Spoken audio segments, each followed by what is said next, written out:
जय महाकाली दोस्तों, जय माँ शमशान काली आदेश। दोस्तों, आज मैं आपको बताने जा रहा हूँ कि कैसे महाकाली साधना करने से एक इंसान का जीवन तबाह हो गया। 2 दिन पहले मेरे पास एक कॉल आया था महाराष्ट्र से। उसने मुझे बताया कि गुरुजी मेरे साथ ऐसा हुआ था महाकाली साधना करने से, ये लोगों को बताइए ताकि लोग जागरूक हो सकें। दोस्तों, ये वीडियो ज़्यादा से ज़्यादा शेयर करें लोगों के साथ ताकि ऐसी कोई गलती ना कर सके। उसने अपनी एक एक बात बताई। दोस्तों, 1 साल बाद वो आदमी ठीक हुआ था। सिर्फ उसे 15-20 दिन हुए हैं ठीक हुए। वो आदमी पागल हो गया था और कैसे उसका जीवन खत्म हो गया, ये सारी जानकारी नहीं जा रहा मैं आपको। दोस्तों, उसने ऐसा क्यों किया था? उसका कुछ झगड़ा हो गया था लोगों के साथ। वो लोग उसे परेशान करने लग गए थे,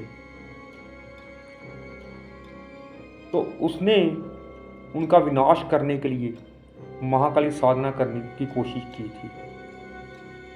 दोस्तों, अगर आपके साथ ऐसा होता है, आपको लोग परेशान करते हैं, तो आप महाकाली की शरण में जा सकते हैं। आप उनकी चालीसा पढ़ सकते हैं, आपको साधारण मंत्र का जाप कर सकते हैं भगवान शिव को गुरु बनाकर। लेकिन ऐसा ना करें कि आप कोई तांत्रिक साधना करने बैठ जाएं।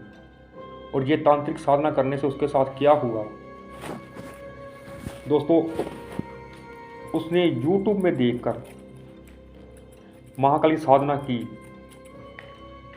उसने महाकाली साधना YouTube में देखी, किसी की वीडियो उसके मोबाइल पर आई, उन्हें निकाली महाकाली साधना और सारी सामग्री लेकर साधना करने शमशान में चला गया। क्योंकि शमशान में ही प्रत्यक्ष शक्ति जागृत होती है, प्रत्यक्ष होती है शक्ति। और उसने साधना बिना सुरक्षा घेरा भगवान शिव को गुरु बनाकर उसने साधना करनी शुरू कर दी।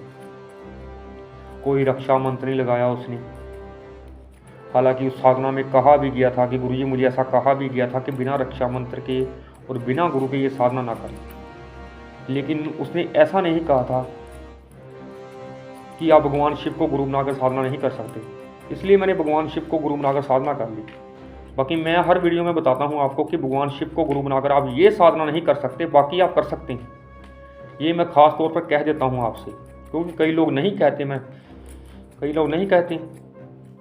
ये उनकी गलती है, ये दोष उनको ही लगता है फिर इसका।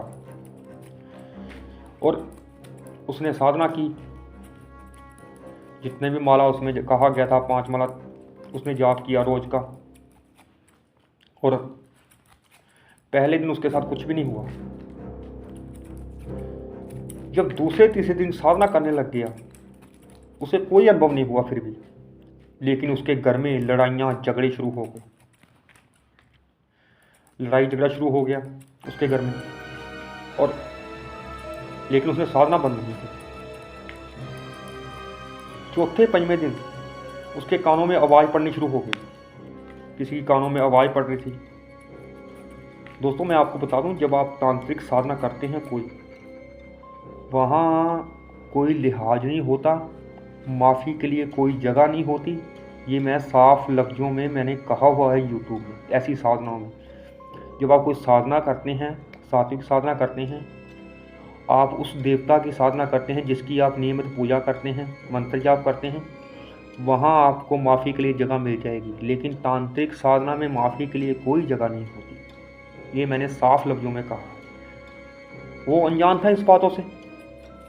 उसने कहा कि माँ ही है, कोई बात नहीं, माँ अपने बच्चों का बुरा कैसे कर सकती है। लेकिन आप उन्हें गुलाम बनाने जा रहे हैं, उनको आप गुलाम बनाने जा रहे हैं। अगर मैं आपसे कहूँ कि आप मुझे 3 वचन दो कि मैं जब भी बुलाऊँ आपको आना पड़ेगा, मेरा जो भी काम है तुम्हें करना पड़ेगा, मेरे और मेरे परिवार की रक्षा करनी पड़ेगी, तो आप किसी को वचन दोगे? जो भी मेरी वीडियो देख रहा है आदमी, कोई आदमी से कहूँ मैं जो भी काम मैं कहूँगा तो करोगा, एक तरफ से ये गुलाम बनाने वाली बात हो जाती है। तो वहाँ आपको माफ़ी के लिए जगह कहाँ से मिल जाएगी? और जब 5वां दिन बीता साधना में, तो उसके बंद आँखों में भूत प्रेत दिखाई देने शुरू हो गए। तो वो आदमी डर गया बहुत ज़्यादा, लेकिन उसने हिम्मत नहीं हारी। फिर और साधना करता रहा। ऐसे उसे अनुभव होते रहे। 11-12 दिन बीते, उसे ऐसा कोई काम आ गया कि उसे शहर से बाहर जाना पड़ा। साधना बीच में तो छोड़ नहीं सकता था, लेकिन फिर भी उसने साधना की, क्योंकि ये शक्तियाँ जो होती हैं यही करवाती हैं जो करवाती हैं। जो काम भी आपको पड़ता है यही करवाती हैं, वैसा परिस्थिति यही बनाती है। लेकिन फिर भी वो साधना करने आ गए। लेकिन ऐसा हुआ, जब 12वां दिन था तो सांड वगैरह दौड़ते हुए उसके सामने आने शुरू हो। दोस्तों, ऐसा होता है, ये सत्य है। सांड, बड़े बड़े जानवर, जो जानवर आपने कभी देखे ही नहीं, कभी टीवी भी नहीं देखी आपने, वो जानवर आपके सामने भागते हुए आएंगे आपको मारने। और सुरक्षा गिरा उसके पास नहीं था। ऐसे में वो उठकर भाग गया जो उसके पास आए। तो उसके बाद जो हुआ उसे कुछ याद नहीं। उसके बाद उसके घर में क्या हुआ कि उसकी पत्नी जो थी वो भी किसी और के साथ भाग गई। 2 लड़कियां थी उसकी, उसका भी कोई पता नहीं वो लड़कियां कहाँ हैं, उसकी पत्नी कहाँ है। और घर में उसके आज इतना बुरा हाल है कि कोई हिसाब नहीं। उसने मुझसे कांटेक्ट किया है। अब हमसे कुछ भी हो तो करने की कोशिश करेंगे उसका, कि दोबारा घर परिवार उसका बच सके, फिर दोबारा उसकी पत्नी वापस आ सके। हमसे जितनी कोशिश है हम आपके लिए करेंगे।